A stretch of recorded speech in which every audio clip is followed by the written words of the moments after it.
What's going on, Dark Magical community, and welcome back to the channel, and welcome back to the segment, What Was I Thinking? I think this is episode number 5 or episode number 6. It doesn't matter because who knows what I was thinking at this time. Today, we are taking a look at my Lightsworn deck all the way back from October 11th, 2011.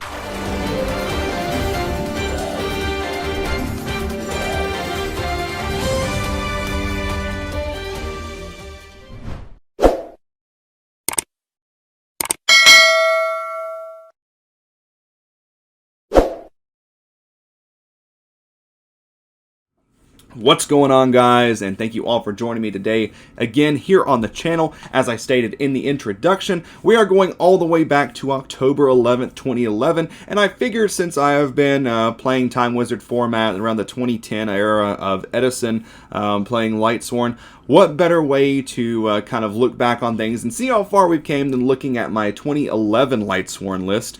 My first thoughts just from looking at this are definitely what was I thinking, both on what was I playing and what was I wearing. So if you guys love these videos, please make sure that you like, share, comment, and subscribe. I need these subscribers and these likes so I can get motivated to actually be able to watch myself in these old videos like this. It is very difficult, very cringy. Luckily, there's only 5 minutes worth. So without further ado, let's go ahead and jump into this video and see what I was thinking. Alright, what's good, YouTube? It's Ty from Team Satisfaction coming at you with another video. I'm sorry we haven't put like a lot of videos up for our team channel. It's just been like really busy, and this guy right here will tell you like, we've never been this busy like this much in our lives. But like I just think about what was I busy doing, because obviously I wasn't busy. I'm not going to say trying to figure out good deck building, because I haven't looked at the list yet. It actually could be good, but definitely what was I thinking as far as my wardrobe went. I don't know, definitely wasn't busy researching what was in style in 2011, because it wasn't this. we're here to bring you teammate Michael Boyd's deck profile for Lightsworn. He's been playing for the format. And is there anything you want to say about the deck before we get into it? It's one of the only decks I think that can really keep up with the way the format is right now. It's going to be like heaven and hell when Dark World comes out. It's just going to be Agents, Lightsworn, Dark World. Maybe the Zombie Plants or Tengu Plants, but Lightsworn's definitely going to be one of the top decks just because of the 3 JD and the Soldier and the 2 Gardenas. It just makes it ridiculous. Plus, then you have the Tuner Glow Bulb. Okay, so looking back on this, I don't remember Lightsworn actually being good, like post like Agent, Dark World, you know, that format. But like it actually seems like it was probably the best rogue choice, because I haven't obviously watched the video yet, but what I can tell here, this is like right when Blackluster Soldier got unbanned. JD went back to 3 and Necro Gardener went to 2, and we had Glow Up Bulb. I'm fairly certain Charge of Light Brigade was at 1. I think Lumina was at 1. And I'm pretty sure at this point Honest had actually went to 1. So it doesn't actually seem like it's a bad deck just from my initial thoughts on it. So let's see what we actually played here. So you want me to go ahead and go through? Yeah. First you have 2 Celestia. Don't play 3. Most of the time you mill it off, you just grab it back with your beckoning light. 3 is really... Okay, that's pretty the standard. Like, I'm playing 2 Celestia in my 2010 Lightsworn list now. Inconsistent because you draw it too much. 2 Lilacs, kind of standard. You don't play MST in the deck, or at least I don't, just because. No. Yeah, the double Lila's fine. I go back and forth in mine between 1 and 2. Sometimes it's really good at 1. Sometimes it's really good at 2. Sorry, I just dropped my phone off the table. Sometimes it's really good at 2. I have been playing 2 for a while, and it's not a big difference between 1 and 2, but it's fine. People aren't really setting a whole lot. And then they said I can just destroy with Lilac. Lilac, I can cycle with Lumina, keep bringing it back and just ditching it with stuff. Works really well. 3 Judgment Dragon, just kind of like your boss monster. You know, here's God. Okay, I do have a bone to pick here. I said it's kind of like the boss monster. This is the best card in the deck. This is the only reason the deck was ever actually even good. Like, I can remember when I first started playing Yu-Gi-Oh! Like, somewhat competitively, somewhat. My cousin, Evan, who I've never had on the channel yet, which we have to change that, but we used to have to pull everything that we needed for our decks, and we had just pulled, or actually rather he had just pulled so many Lightsworn cards. He had pulled Aaron, he had pulled like Ulti Lilas, all these cards, and we just read them and were like, oh, send from deck to grave, this is terrible, why would we play this? So they just went in the common box. This is at the time when Lilas were probably $30-$40. I don't really know what she was at the highest point and the ultimate. I remember Aaron Secret First Ed was like $50 to $60, and these were just in common boxes because we thought these cards were bad. Even then, when we decided, hey, Lightsworn's pretty good, we didn't have Judgment Dragon because it was a $300-$400 secret, so we had to play Dragonith Lightsworn Dragon. So this isn't kind of the boss monster, this is the boss monster. Judgment Dragon is Lightsworn. Because you say, Snicker Garnet, part of your defense, because you really only have 2 defense cards. That's the 2 threatening roars you play, and then the 1 honest. 2 wolf, don't play 3. I can state that this isn't awful, but I like 3. Obviously, you played at 3, you're going to draw it more. But also, I think Lightsworn is all about how greedy you can play the deck and get lucky on your mills. I do think, hot take, that Lightsworn does have like a skill set to it as far as like making the right decisions at the right time. Now, obviously, the milling portion of it is where people would call this Lucksworn and stuff like that. And obviously, it is. But you know, I like to maximize the chance of milling wolf. I've actually been playing games recently where I drew 3 wolf. In my starting hand, ended up actually winning the game. So that just goes to show you there's a big difference in the game as far as from like Edison format 2010 up until like 2022. Because if you can imagine drawing 3 cards that literally say you can't do anything with them. I don't really know of a good example for this in modern Yu-Gi-Oh! But, you know, you can imagine, like, if you were playing a deck, like, let's just say pure Psy-Frames, for example. If your opening hand was 3 Psy-Frame Driver and you have no other cards to play, you're going to get OTK'd. But back at this time, you could actually survive quite a few turns and actually try to get some more draws and get something going. 2 works fine. 2's just enough. 3's too much. 1 isn't enough. So 2's fine. 1 soldier. Basically, this is the only reason Lightsworn's good now. People are just playing it because of soldier. Soldier and Honest is an OTK in itself. Soldier and Honest is very good. Go up Bulb standard. Gore standard. I do remember the best combo is stack a wolf for Plague Spreader, then mill a card for Glow Up Bulb. Gosh, I literally miss Glow Up Bulb and Lightsworn. Aaron for the name, Jane for the name, 1 Raikou. In my opinion, 1's enough. 2's too much because most of the time they'll just get mind controlled. Summing or Darkhold. 1 Genis, I like Genis. So, like, I think this is, like, incorrect.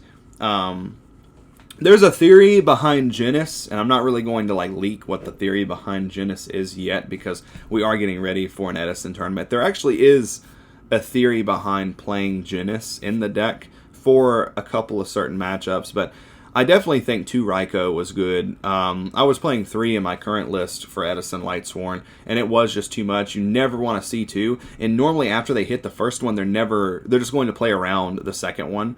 But like, it is a good card to initially see during the early parts of the game, like especially against Gladiator Beast.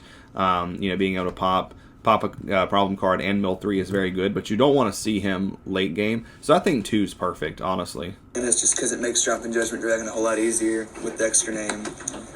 1 Garoth, 1 Lumina, just because, you know, Garoth and Lumina are amazing. Ooh, actually used to have a turbo pack, Super Garoth. Very cool. Arcus. Jimmy Johnson. Shoutouts to our old friend Jimmy Johnson. He used to own Across the Board Games, which was one of the multiple card shops that we have had in Mount Airy. This one actually used to be located in Bannertown, which is about 10 minutes from my house. It was a fun place to go. This was the first real card shop we had in Mount Airy where I live. We did have a card shop / candle shop years ago when I first started playing Yu-Gi-Oh!, but it was kind of sus. It was definitely very sus, and this one was conveniently located across the street from one of my favorite restaurants, the Derby Restaurant. So what more can you want? You got Yu-Gi-Oh! Card Shop with Jones Soda, and you got the Derby Restaurant right across the street. Free purchase of Jimmy with every Lightsworn deck. 1 Honest. Do I have a secret? I might actually have a secret honest. Lights. You only needed one. That's the monster. I can't tell if that's a secret or if that's the ultra from the special edition. Gosh, I remember that Lightsworn playmat. I wish I knew what actually happened to that Spells are thing. basically standard. Charge, just you gotta play it. 3 recharge. I had ulti recharges. I don't remember this video. I don't remember filming this video. I can't believe I actually had ulti recharges. I didn't work. Where did I get these? 2 drop hours. I wasn't old enough to work. I don't understand where I got half 1 of this stuff. reincarnation. I don't like 2 just because you run 2 beckonings, so really 1's all you need. But you can't do anything. 1 so- Avarice works good because I have gotten situations I milled off all 3 Judgment Dragons and both beckonings. So that works good for that. Yeah, I don't really think you need pot. I've tried pot in the deck. It's just like, you have to pick between, do I want the 4 names for JD or do I want to draw 2 random cards? And like, you know, I just said that milling all 3 JDs in both beckonings, that can happen, but that is just so unlikely. Like, I feel like at that point in the game, you've just already lost anyway. Like, you've probably milled Pot of Avarice by that time anyway. Like, at that point, I just say, whatever, I'll just play 3 Beckoning Light, which I kind of am, because I think I'm playing double Beckoning and 1 Monster Reincarnation. So, like, that combination of mills, while it's not, you know, a 0% chance of it happening, it should just be so unlikely that that would ever happen or that the game would even progress that long. Random broken staples. Oh yeah, Dark Hole had just become legal. Foolish, because you can get a drop of Celestia, drop your 4th name, drop a Gardener, Plague, Glow Up, whatever you need. Mind Control just because it's really good right now. Yeah, Mind Control was pretty You good. can Mind Control Master Hyperion, remove from player Celestia, and destroy itself. Mind Control BLS, remove itself, it's just really good. So basically pretty standard. 2 threatenings, your defense. 2 beckonings, get back what you know. Mind Control. BLS, remove itself, it's just really good. Traps are basically pretty standard. Okay, so honestly, here, like, the traps really aren't that bad. Like, this is actually kind of what I want to play in my current format Lightsworn deck, or my current Edison format Lightsworn deck. I probably would go down to 1 Beckoning because you never really want to see it in like the early parts of the game. It's definitely a mid to late game card. Trap Dish Shoot is fine. I'm playing it. I don't like it because I feel like it is only good turn 1, but it is a pretty good card if you do see turn 1. And then Threatening Roar.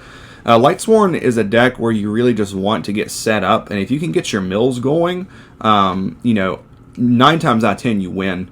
It's like the games where you open kind of lackluster. You don't really draw any names that really do anything early in the game. But like T-Roar is really good if you like start off with like normal summon Aaron or normal summon Garoth, threatening roar them, and then like tribute summon Celestia over it on the following turn, pop 2 and mill 4. It's definitely pretty good. So I definitely want to try out threatening roar in the deck soon. 2 Beckonings, get back what you know off, and one of the best trap cards in the whole game.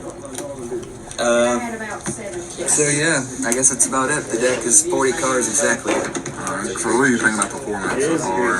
How it's going and where it's going? Right now, I think format needs to grow some, just because like TG Agents right now, in my opinion, are the best deck. But that'll change when Dark World comes out, because Dark World's pretty amazing, even though it's all autopilot. Any early ban list predictions for March? People keep telling me that this deck's going to get hit, but in my opinion, the whole time I've been playing about 6 years, I've never seen a card go up to 3 and then go right back down to 1 or 2. So I'm pretty sure Judgment Dragon's here to stay at 3, because more than likely, Konami has a reason for having this in the format. This actually was pretty insane, and the fact BLS was a light, you could add it back off Beckoning. That did make Lightsworn pretty good at this time. It's because more than likely going to take away priority. That's why they gave Lightsworn a bigger hit. Because like Aaron's getting reprinted, this came back, that went up to 3, 2 Garnet. So Prio is still in effect at this time. This is before we knew that they were 100% getting rid of priority, which is basically why they put this card to 3. And I think that's honestly why Lightsworn is not good like in modern format anymore. Because like the deck obviously has so much support, it's insane, on top of like just the stuff that it can be mixed with. But like Judgment Dragon you know, just getting dealt with before it has a chance to activate. It's not nearly as good as being able to drop JD and immediately pay 1,000, nuke the whole field before your opponent can really do anything about it besides like Solemn Judgment or, you know, anything that negates the initial summon. They really want people to play Lightsworn for some reason, so it's probably just going to be so everybody can buy the Lightsworn deck, then they'll take away priority and everybody will get rid of it. But it'll still be good because you don't call priority on a lot of stuff. Most of the time, heavy storm before you drop this, so the only thing that kills it is Total Orange Light, you know, the annoying orange. Hey monster, negate. Yeah, I just make an annoying orange reference way back when. Oh my gosh. There's also only 19 seconds left, so I don't even know if I show the extra deck.